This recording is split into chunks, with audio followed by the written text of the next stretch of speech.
Buenos días, queridos estudiantes. El día de hoy vamos a continuar con nuestro estudio de química. Esta semana ya toca hablar acerca de la tabla periódica, pero esta vez vamos a hablar específicamente de la tabla periódica moderna, la cual fue propuesta por Moseley en el año 1913, en el cual se distribuyen, como vemos aquí, los 118 elementos que se conocen hasta el momento, los cuales la mayoría son de origen natural. Sin embargo, hay una cantidad que son artificiales, es decir, que fueron creados en un laboratorio. La tabla periódica moderna está basada según el número atómico de esos elementos. Como vemos aquí, ustedes revisen su tabla periódica que tienen en casa y se pueden dar cuenta que el número atómico correspondiente al primer elemento, ¿cuál es? El hidrógeno. Seguido de el helio, que tiene un número atómico igual a 2. Litio 3, berilio 4, y así sucesivamente. Como pueden observar, tenemos aquí un orden numérico según el número atómico. Además, está basada en la configuración electrónica de cada una de ellas, las cuales vamos a tener que en las columnas se va a tener configuraciones electrónicas muy similares. En consecuencia se va a tener propiedades similares también.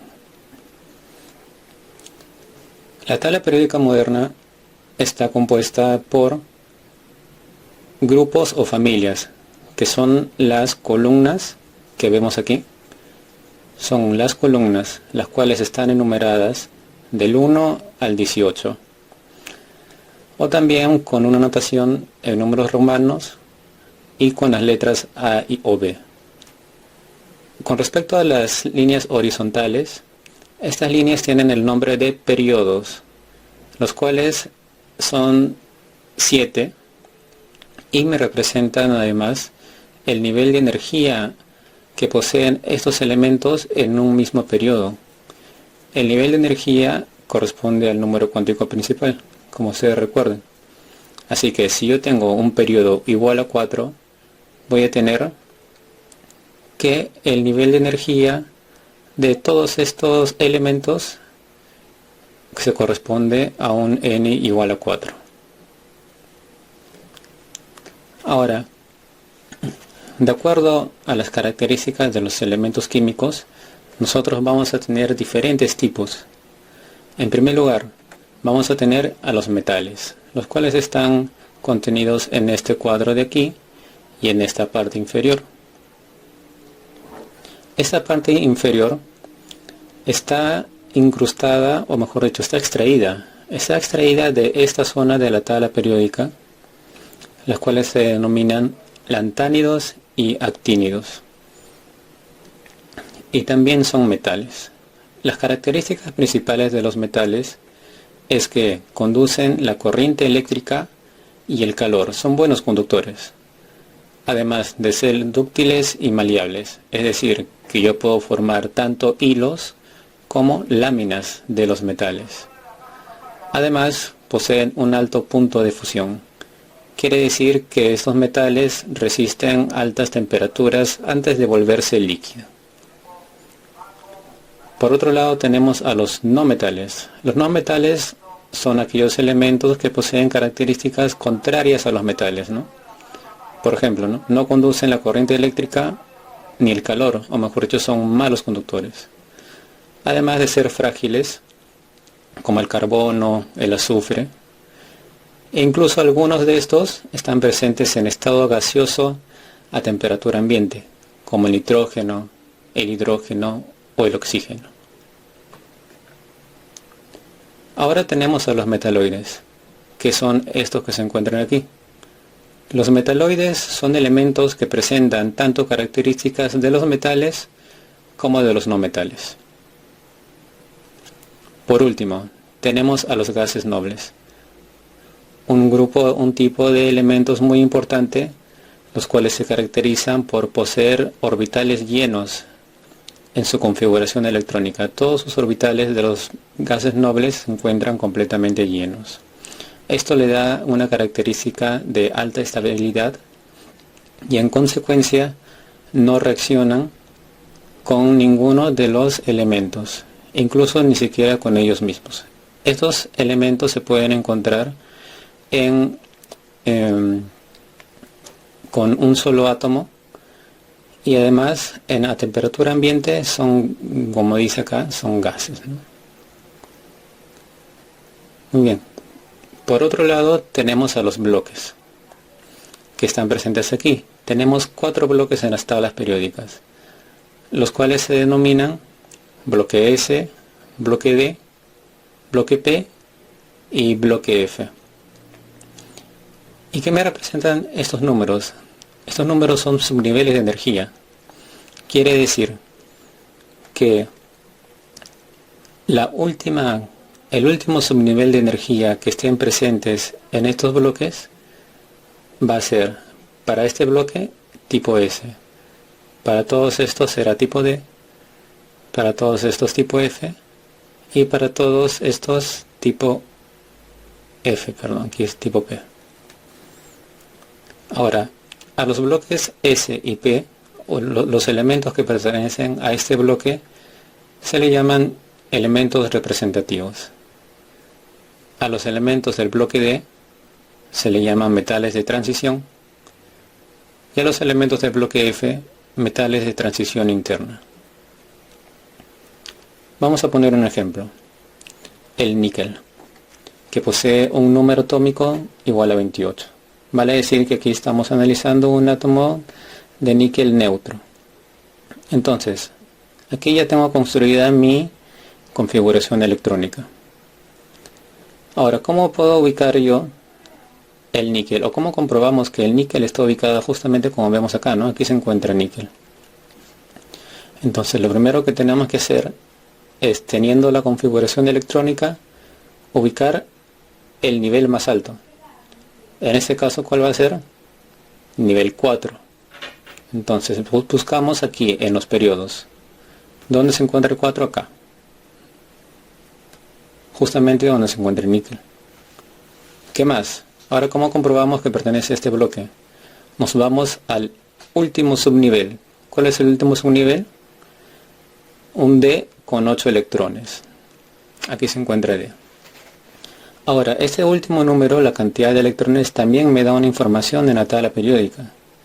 Por ejemplo, en este bloque D, la primera columna, voy a empezar a contar con un solo electrón, es decir, subnivel de 1.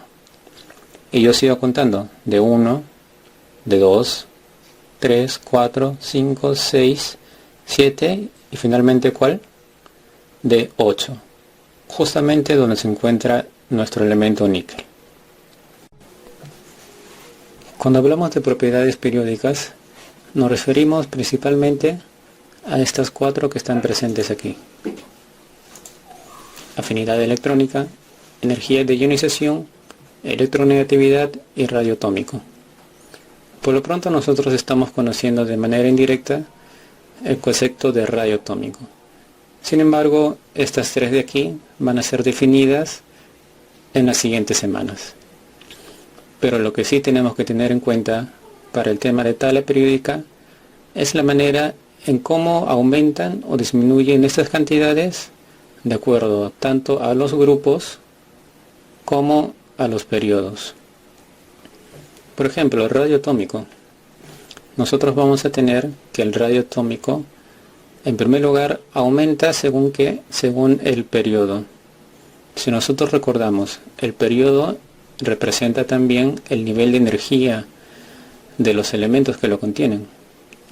Y según la teoría que hicimos el año pasado, la semana pasada, respecto a estructura electrónica, nosotros teníamos que a mayor nivel de energía, mayor era el tamaño del átomo, ¿verdad? Eso es lo mismo que decir mayor radio atómico. De manera muy similar, se va a tener en los grupos, que son esta de aquí, cada una de estas. Yo voy a tener que a menor grupo, el tamaño del átomo o el radio atómico va a ser también mayor. De esta manera, yo puedo plantear una pregunta. ¿Cuál sería el elemento químico con menor radio atómico? En primer lugar, yo me voy a ubicar en los periodos. Para yo determinar cuál es el de menor radio, tengo que ir hasta dónde. Hasta el primer periodo, ¿verdad? Que viene a ser el nivel 1. En el nivel 1 encontramos dos elementos. El hidrógeno y el helio, que está aquí. Ahora, si yo me voy a los grupos, ¿qué me dice el grupo? Que a menor grupo, que está el grupo 1 aquí está el grupo 1, aquí está el grupo 18, ¿cierto? Entonces, a menor grupo, el radio atómico es mayor. Pero a mí me interesa conocer el menor. Entonces, ¿cuál va a ser el menor? ¿El hidrógeno que se encuentra aquí? ¿O el helio que se encuentra acá? La respuesta correcta es el helio. Este extremo de la tabla periódica me representa justamente el elemento de menor radio atómico. Otro ejemplo.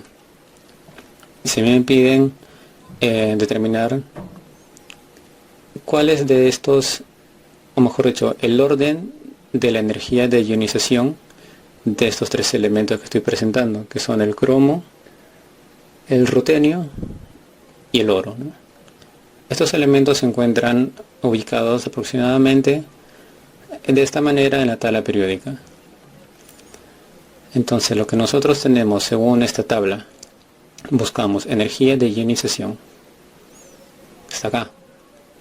Nosotros tenemos que esa energía aumenta a medida que crece el grupo. Además, aumenta a medida que disminuye el periodo. En consecuencia, vemos en nuestra tabla que el cromo, la energía de ionización del cromo va a estar menor que la del rutenio y a la vez esta va a ser menor que la del oro. Así de simple. Simplemente tenemos que guiarnos de las flechas. Como vemos aquí, indica orden ascendente. Ascendente, justamente. Un orden ascendente en el caso de la energía de ionización. Y esa es la manera de trabajar, jóvenes. Simplemente nos guiamos de esta tabla y comparamos.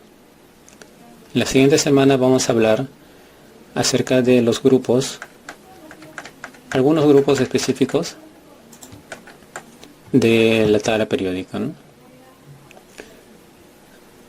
Por ejemplo, acerca de los halógenos que están acá, de los gases nobles, y así, muchos grupos con relevancia y también la relevancia que se encuentra para el planeta Tierra.